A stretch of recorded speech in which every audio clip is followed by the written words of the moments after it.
Praise the Lord. Hallelujah. ঈশ্বৰৰ স্তুতি হোক। আমি মানৱ জাতি হোৱা হেতুকে আমাক ধৈৰ্যৰ আৱশ্যক হয়।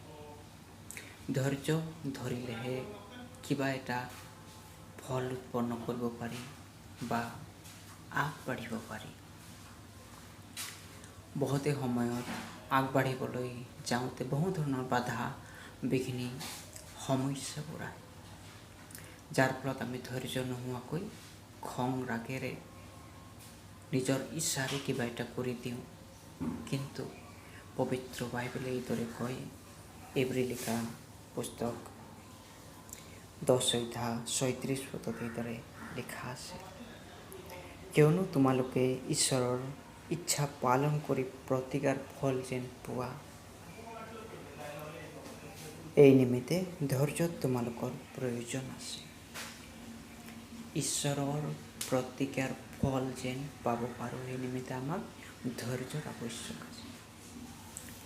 কাৰণ প্ৰতিকাৰ ফল পাবলৈ হ'লে তাৰ মাজতে দুখ কষ্ট বিপদৰ মাজতে আমি পাৰ হৈ যাব লাগে। যদি আমি ধৈৰ্য নকৰোঁ, ধৈৰ্য নাৰাখোঁ, আমি একো কৰিব নোৱাৰিম। আগবঢ়াতকৈ আমি পিছ পৰি যাম। কিন্তু প্ৰভুৱে কৈছে ধৈৰ্য ধৰা, সহন কৰা, নিশ্চয় এদিন আগবাঢ়ি যাবা বুলি কৈছে। আমেন।